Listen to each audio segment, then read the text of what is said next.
राजस्थान में वैसे तो लेजिस्लेशन के चुनाव न तो आसन्न हैं और न ही फिलहाल चुनावों का कोई माहौल है। उसके बावजूद बागड़ में लगातार चर्चा हो रही है पॉलिटिक्स की, और पॉलिटिक्स का बहाना है आरक्षण। एक दिन पहले यानी कि रविवार को बागड़ में एक बड़ा इवेंट आयोजित हुआ। उसमें अनुसूचित क्षेत्र आरक्षण मोर्चा के बैनर तले महारैली का आयोजन किया गया है। सवाल यह है कि अनुसूचित क्षेत्र आरक्षण, अब तक आपने अनुसूचित जाति और जनजाति सुना होगा कि अनुसूची का मतलब होता है शेड्यूल। जैसे आप अनुसूचियां देखते हैं किसी भी किताब में या किसी भी व्यवस्था में। और जाति और जनजाति दो वह जातियां जो अस्पृश्यता और तमाम कारणों से पिछड़ी रही, ऐसे में उन्हें अनुसूचित जाति में काउंट किया गया। और वो जातियां जो कि मुख्य धारा से कटी रही जनजातियां जो हैं, जिसको ट्राइब्स कहा जाता है जनजाति क्षेत्र में, उनकी अनुसूची तय की गई।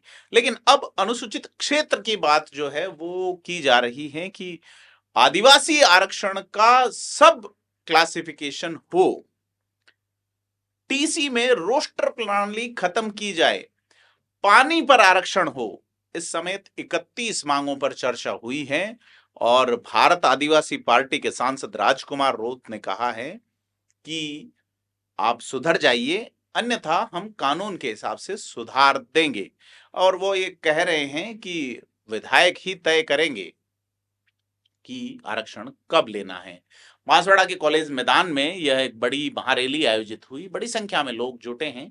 लेकिन बड़ी चीज ये है कि खास करके वागड़, जो कि कांग्रेस का एक बड़ा बेल्ट माना जाता है, कांग्रेस वहां से धीरे धीरे खिसक रही है। और उसमें बड़ी भूमिका भारत आदिवासी पार्टी की है, जिसके सिपह सालार कभी भारत ट्राइबल पार्टी बीटीपी से लड़े थे।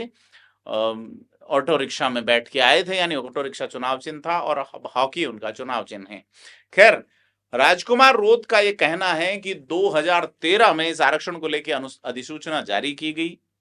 यह आदिवासियों के लिए काले कानून के समान है। आदिवासियों को सरकारी नौकरी के लिए आरक्षण की बात उस वक्त की गई, लेकिन आज भी उसका पूरा लाभ आदिवासियों को नहीं मिल रहा है। यह एक तरह से अन्याय है।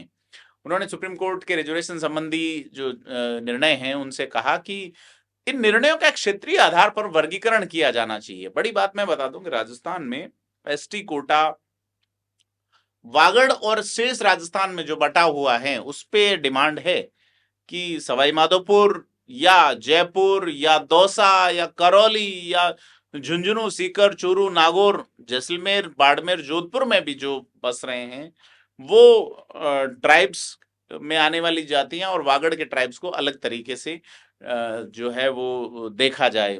अब इनका ये कहना है कि राजकुमार रोत ने सीधे तौर पर भाजपा पे आरोप लगाया कि डबल इंजन की सरकार का उद्देश्य आरक्षण देना नहीं बल्कि आपस में लड़ाना है।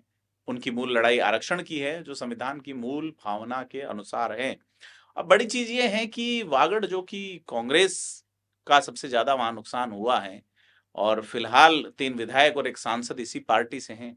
और बड़े अरसे बाद, यानी कि मुझे जहां तक याद है कि करीब 15 साल बाद जो है वो भाजपा या कांग्रेस के इतर जो है वो बिना सपोर्ट के कोई सांसद बने। हालांकि 2019 में हनुमान बेनीवाल भाजपा के सपोर्ट से बने थे, लेकिन 2009 में किरोड़ीलाल मीणा राजपा से सांसद बने थे। उसके अलावा जो है वो पहली बार 2024 में ऐसा हुआ है कि बीटीपी अपने दम पे। तो बड़ी चीज ये है कि 2013 की अधिसूचना की बात हुई और साथ में 2016 में जो फिर से अधिसूचना जारी हुई, इसको कहते हुए राजकुमार रोत जो है, बड़ी चीज ये है कि वो लगातार एक आरक्षण की बात कर रहे हैं। जब चुनाव नहीं है तब भी इसको लेकर लगता है कि ये मुद्दा कहां तक आगे जाएगा, क्योंकि सभा में केवल राजकुमार रोत ही नहीं, विधायक जयकृष्ण पटेल, थावरचंद, उमेश मीणा, कमलेश्वर डोडियार, भंवरलाल परमार समेत कई पदाधिकारियों ने भी संबोधित किया।